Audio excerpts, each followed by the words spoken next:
ఘోర వార్తాలోకంకు స్వాగతం.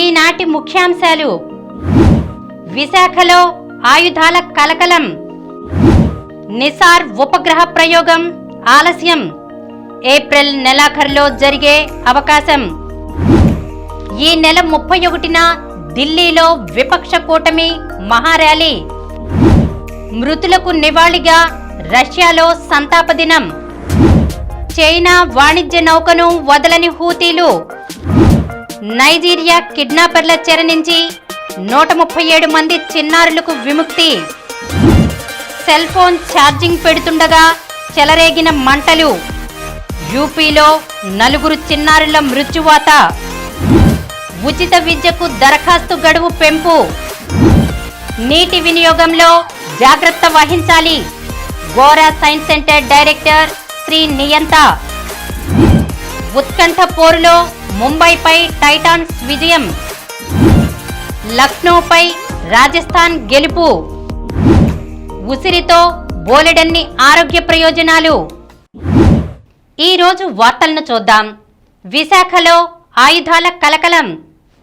ఎన్నికల సమయంలో విశాఖలో లైసెన్స్ లేని ఆయుధాలను స్వాధీనం చేసుకోవడం కలకలం సృష్టించింది.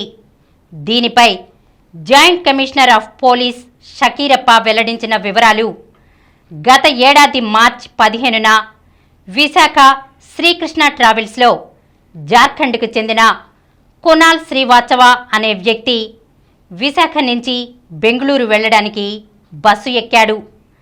అతని తీరు అనుమానాస్పదంగా ఉండడంతో ట్రావెల్స్ మేనేజర్ వి శివనాగరాజు ప్రశ్నించారు. అతని వద్ద ఉన్న బ్యాగును తనిఖీ చేయబోగా శ్రీవాత్సవ్ తడబడి అక్కడి నుంచి పారిపోయాడు. ఈ సమయంలో అతని బ్యాగ్ నుంచి ఒక ప్యాకెట్ కింద పడింది. అందులో ఒక రివాల్వర్, ఒక పిస్తోలు, 2 బుల్లెట్లు ఉన్నాయి. వాటిని శివనాగరాజు ట్రావెల్ కార్యాలయంలో భద్రపరిచి వాటితో ఫోటోలు దిగారు. ఇటీవల అతని వద్ద ఈ ఆయుధాలు ఉన్నట్లు టాస్క్ ఫోర్స్ పోలీసులకు సమాచారం రావడంతో దాడులు చేసి రివాల్వర్, పిస్తోలు, 2 బుల్లెట్లు స్వాధీనం చేసుకున్నాం. శివనాగరాజును అరెస్ట్ చేసి అతని ఫోన్ను స్వాధీనం చేసుకున్నాం. ఈ ఆయుధాలు వదిలి పారిపోయిన కునాల్ శ్రీవాత్సవ కోసం గాలింపు చర్యలు చేపట్టాం. స్వాధీనం చేసుకున్న రివాల్వర్ ఇంగ్లండ్లో తయారైంది. పిస్తోల్పై 2 డాల్ఫిన్ ముద్రలు ఉన్నట్లు గుర్తించాం. నగర పరిధిలో 783 మందికి ఆయుధాల లైసెన్స్ ఉంది. ఎన్నికల కోడ్ అమల్లోకి రాగానే వాటిని ఆయా స్టేషన్లలో తీసుకున్నాం అని ఆయన తెలిపారు. నిసార్ ఉపగ్రహ ప్రయోగం ఆలస్యం, ఏప్రిల్ నెలాఖరులో జరిగే అవకాశం. భారత్, అమెరికా సంయుక్తంగా నిర్వహించనున్న NASA ISRO synthetic aperture radar ఉపగ్రహ ప్రయోగం ఆలస్యం కానుంది. తిరుపతి జిల్లా శ్రీహరికోటలోని షార్ నుంచి ఈ నెలలోనే నిసార్ ప్రయాణం మొదలు కావలసి ఉంది. ఉపగ్రహానికి సంబంధించిన రాడార్ యాంటెన్నా రిఫ్లెక్టర్కు అదనపు పూత అవసరమని శాస్త్రవేత్తలు భావించడంతో ప్రయోగం ఏప్రిల్ నెలాఖరుకు వాయిదా పడింది. ఈ నెల 31న ఢిల్లీలో విపక్ష కూటమి మహార్యాలీ. దేశ ప్రయోజనాలను, ప్రజాస్వామ్యాన్ని రక్షించడం కోసం ఈ నెల 31న ఢిల్లీలోని రామ్లీలా మైదానంలో మహార్యాలీకి పిలుపునిస్తున్నట్లు ఇండియా కూటమి ప్రకటించింది. ఆదివారం మీడియా సమావేశంలో కాంగ్రెస్, ఆమ్ ఆద్మీ పార్టీలు ఈ విషయం వెల్లడించాయి. ర్యాలీలో కూటమి అగ్రనాయకులంతా పాల్గొంటారని ఆప్ మంత్రి గోపాల్ రాయ్ తెలిపారు. దేశంలో ప్రస్తుతం జరుగుతున్న పరిణామాల వల్లే ఈ నిర్ణయం తీసుకున్నట్లు వివరించారు. దేశం, ప్రజాస్వామ్యం ప్రమాదంలో పడ్డాయని, ఢిల్లీ ముఖ్యమంత్రి కేజ్రీవాల్ అరెస్టు రాజ్యాంగాన్ని గౌరవించే ప్రజలను ఆగ్రహానికి గురిచేసిందని అన్నారు. మృతులకు నివాళిగా రష్యాలో సంతాప దినం. సంగీత కచేరీపై మాస్కో శివార్లలో విరుచుకుపడి 137 మందిని పొట్టన పెట్టుకున్న ముష్కరులు ఉక్రెయిన్కు పారిపోయే ప్రయత్నంలో పట్టుబడ్డారని రష్యా అధ్యక్షుడు వ్లాదిమిర్ పుతిన్ తెలిపారు. శుక్రవారం నాటి ఘటనతో తమకు ఏమాత్రం ప్రమేయం లేదని ఉక్రెయిన్ తోసిపుచ్చుతుండగా ఆదివారం ఆయన ఈ మేరకు ప్రకటన చేశారు. ఆఫ్ఘన్కు చెందిన ఇస్లామిక్ స్టేట్ గ్రూప్ ఈ కాల్పులకు తామే తెగబడినట్లు చెప్పినా ఆయన మాత్రం ఈ పేరు ప్రస్తావించలేదు. కాల్పుల ఘటనలో 11 మందిని అదుపులో తీసుకున్నట్లు పుతిన్ తెలిపారు. ఈ దాడిని రక్తపాత అనాగరిక ఉగ్రచర్యగా అభివర్ణించారు. అనుమానితులు 4 ఉక్రెయిన్ వైపు ముందే సిద్ధం చేసుకున్న మార్గం ద్వారా తప్పించుకోవాలని ప్రయత్నించగా తమ బలగాలు పట్టుకున్నాయని చెప్పారు. ముష్కర్ల విచారణలో రష్యా ప్రసార మాధ్యమాలు కొన్ని వీడియోలను ప్రసారం చేశాయి. ముష్కరుల్లో ఒకడు ఆఫ్ఘన్ సరిహద్దుల్లోనే తజికిస్తాన్ పౌరుడని కొన్ని మాధ్యమాలు గుర్తించాయి. దాడికి కేవలం ఓ మెసేజింగ్ యాప్ ద్వారానే కుట్రదారులు రూపం ఇచ్చినట్లు తెలుస్తోంది. డబ్బుల కోసమే కాల్పులు జరిపినట్లు నిందితులు వెల్లడించారు. డబ్బు, ఆయుధాలు సరఫరా చేసిన వారెవరో తెలియదని, కేవలం యాప్ నుంచే సంప్రదించారని ఒక నిందితుడు వెల్లడించాడు. మృతులకు నివాళిగా ఆదివారం రష్యా అంతటా సంతాప దినం పాటించారు. చైనా వాణిజ్య నౌకను వదలని హూతీలు. ఎర్ర సముద్రంలో చైనా రష్యా వాణిజ్య నౌకలపై దాడి చేయబోమని హామీ ఇచ్చిన హూతీ తిరుగుబాటుదారులు మాట తప్పారు. శనివారం చైనాకు చెందిన చమురు ట్యాంకర్పై 5 బాలిస్టిక్ క్షిపణులు ప్రయోగించారు. ఈ విషయాన్ని అమెరికాకు చెందిన central command, UK maritime trade operation ధృవీకరించాయి. దాడి కారణంగా నౌకలో మంటలు ఎగసినట్లు పేర్కొన్నాయి. కానీ వేగంగా స్పందించి అర్ధగంటలోనే వీటిని ఆర్పేశారు. మార్చి 23న ఎర్ర సముద్రంలో హూతీ తిరుగుబాటుదారులు ఎంవి హువాంగ్పూ నౌకపై యాంటీషిప్ బాలిస్టిక్ క్షిపణులను ప్రయోగించారు. ఈ ఓడ పనామా పతాకంతో ప్రయాణిస్తోంది. ఇది చైనాకు చెందిన సంస్థ యాజమాన్యంలోని ఆయిల్ ట్యాంకర్ సాయంత్రం 4:25 సమయంలో ప్రమాదంలో ఉన్నట్లు ఇది సంకేతాలు పంపింది. ఈ దాడిలో నౌక స్వల్పంగా దెబ్బతిన్నట్లు తెలుస్తోంది అని సెంట్రల్ కమాండ్ వెల్లడించింది. ఈ నౌక భారత్లోని మంగళూరుకు వెళ్తోంది. యెమెన్ నౌకాశ్రయం మోఖా నుంచి 23 నాటికల్ మైళ్ళ దూరంలో ఈ దాడి జరిగింది. నైజీరియా కిడ్నాపర్ల చెర నుంచి 137 మంది చిన్నారులకు విముక్తి. ఆఫ్రికా దేశమైన నైజీరియాలో 2 వారాల క్రితం స్కూలు నుంచి అపహరణకు గురైన 287 మంది విద్యార్థుల్లో 137 మందికి ఆదివారం విముక్తి కల్పించినట్లు మిలిటరీ అధికారులు తెలిపారు. కిడ్నాపులకు ప్రసిద్ధి చెందిన జంఫరా రాష్ట్రంలో వీరిని రక్షించారు. ఇతర బందీలను కూడా కనుగొని ఉగ్రవాదులను అరెస్ట్ చేశాక నైజీరియా చట్టాల ప్రకారం న్యాయస్థానం ముందు నిలబెడతామని మిలిటరీ అధికార ప్రతినిధి మేజర్ జనరల్ ఎడ్వర్డ్ బుబా చెప్పారు. సెల్ ఫోన్ ఛార్జింగ్ పెడుతుండగా చెలరేగిన మంటలు. యూపీలో 4 చిన్నారుల మృత్యువాత. ఉత్తరప్రదేశ్లోని మేరట్లో దారుణం చోటు చేసుకుంది.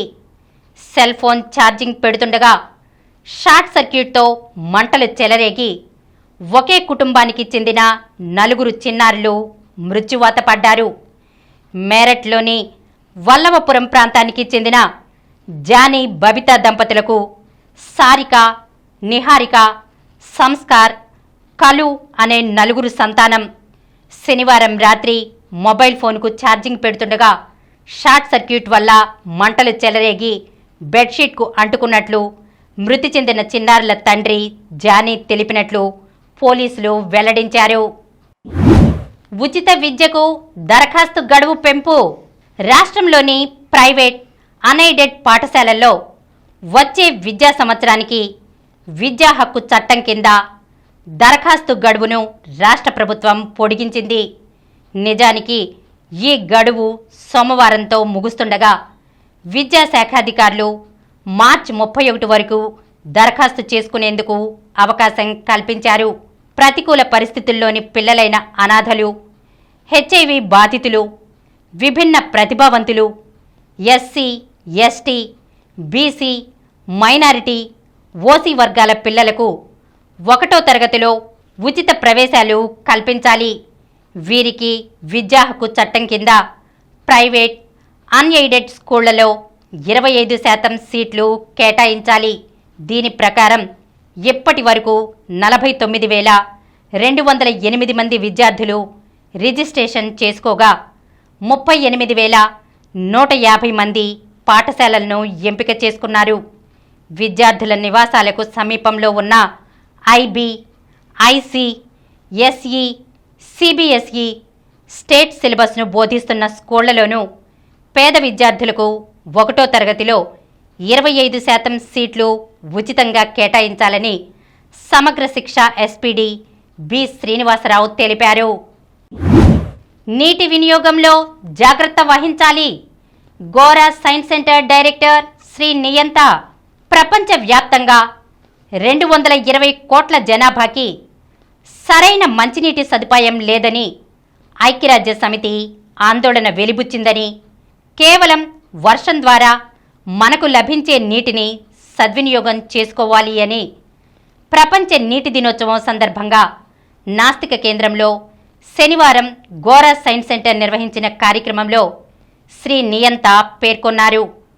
క్లైమేట్ చేంజ్ వలన అకాల వర్షాలు ఎక్కువ తక్కువ పడటం వలన చాలా ప్రదేశాలలో నీటికి కటకట ఏర్పడుతోందని గుర్తించాలని ఆయన కోరారు.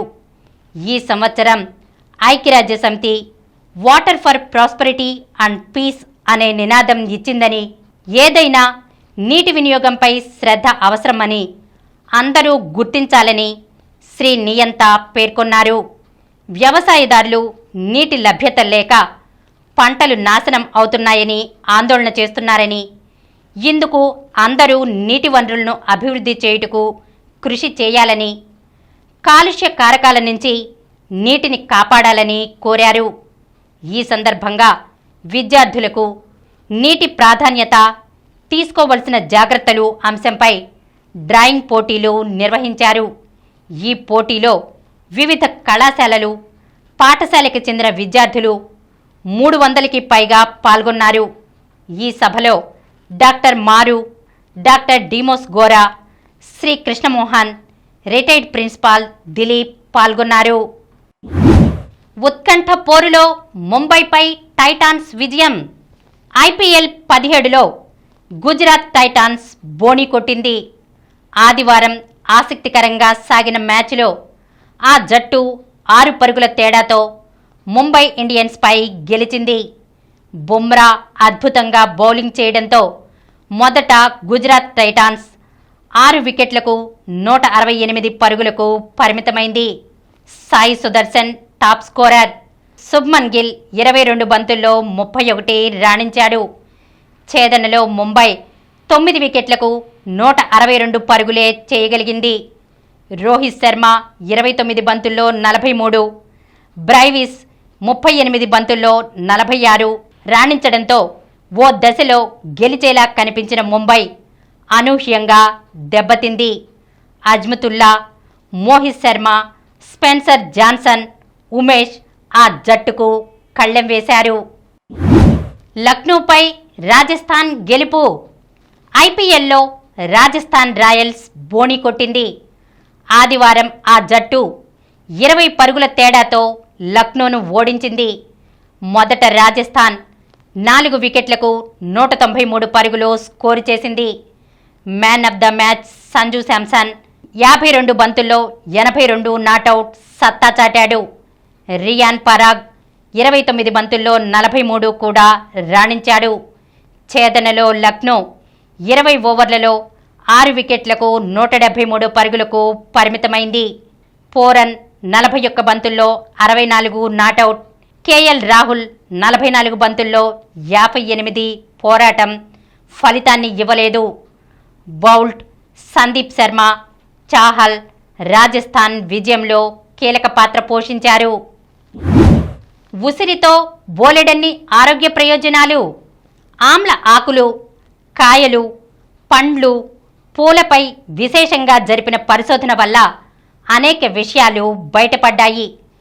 ఉసిరి వల్ల కలిగే ఆరోగ్య ప్రయోజనాలు అధికంగానే ఉన్నాయంటున్నారు వైద్య పరిశోధకులు. విటమిన్ సికి భాండాగారం ఆమ్లా. ఈ విటమిన్ వల్ల రోగనిరోధక శక్తి పెరుగుతుంది. క్రమం తప్పకుండా విటమిన్ సి తీసుకోవడం వల్ల రోగనిరోధక వ్యవస్థలోని కణాలు మరింత వేగంగా పనిచేస్తాయి. చలికాలంలో జలుబుతో బాధపడేవారు ఉసిరిని వివిధ రూపాల్లో తీసుకోవడం వల్ల ఉపశమనం లభిస్తుంది. శరీరంలో రక్త ప్రసరణ సాఫీగా జరిగేందుకు ఉసిరి తోడ్పడుతుంది. పేరుకుపోయిన చెడు కొలెస్ట్రాల్ను తగ్గిస్తుంది. ధమనులు, సిరల్లో కొవ్వు పదార్థాలు పేరుకుపోకుండా చూస్తుంది. తద్వారా గుండె ఆరోగ్యానికి రక్షణగా నిలిచి మేలు చేస్తుంది. ఈ కాయ నిండా పీచు పదార్థాలే కాబట్టి జీర్ణక్రియ సాఫీగా సాగేలా చేస్తుంది.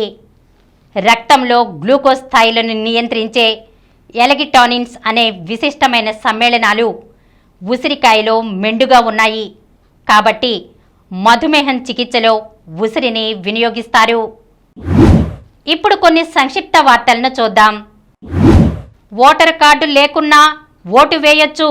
భారత ఎన్నికల సంఘం నిబంధనల మేరకు ఓటర్లు ఏ గుర్తింపు కార్డునైనా చూపి ఓటు హక్కును వినియోగించుకోవచ్చునని కృష్ణా జిల్లా ఎన్నికల అధికారి కలెక్టర్ పి రాజాబాబు ఆదివారం తెలిపారు. క్షయను పూర్తిగా నిర్మూలించాలి. రాష్ట్రంలో 2025 నాటికి క్షయవ్యాధిని పూర్తిగా నిర్మూలించేందుకు అందరి భాగస్వామ్యం అవసరమని రాష్ట్ర టీబీ నివారణ అధికారి డాక్టర్ టి రమేష్ అన్నారు. మెరిసిన లక్ష్య అథ్లెట్ హిమతేజ జాతీయ ఓపెన్ రిలే కార్నివాల్లో ఈనాడు సిఎస్ఆర్ లక్ష్య కార్యక్రమం అథ్లెట్ వల్లిపి హిమతేజ సత్తా చాటాడు. చండీగఢ్లో జరిగిన ఈ పోటీల్లో జూనియర్ 4x100 మీటర్ల పరుగులో జూనియర్ క్యాంప్ ఏ తరపున బరిలో దిగిన హిమతేజ పసిడి పతకంతో మెరిశాడు. సెమీస్లో శ్రీకాంత్ ఓటమి. స్విస్ ఓపెన్ సూపర్ 300 బ్యాడ్మింటన్ టోర్నీలో భారత క్రీడాకారుల పోరాటం ముగిసింది. టోర్నీలో మిగిలిన ఏకైక భారత షట్లర్ కిదాంబి శ్రీకాంత్ సెమీఫైనల్లో ఓటమి పాలయ్యాడు. గెలుపు బాటలో శ్రీలంక. కమిందు మెండిస్, ధనంజయ డిసిల్వా శతకాలు బాదడంతో బంగ్లాదేశ్తో తొలి టెస్టులో శ్రీలంక ఘన విజయం దిశగా అడుగులేస్తోంది. మరిన్ని వార్తా విశేషాలతో రేపటి గోరా వార్తాలోకంలో కలుద్దాం.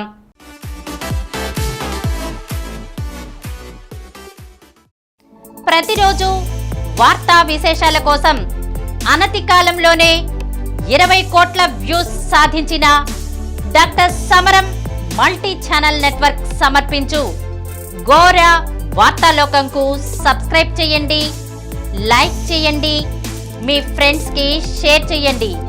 అలాగే ప్రక్కనున్న గంట సింబల్ని ప్రెస్ చేయడం మర్చిపోకండి. Please download Samaram multi-channel app and watch your favorite channels from your mobile. App available on Google Play Store and subscribe to the channels.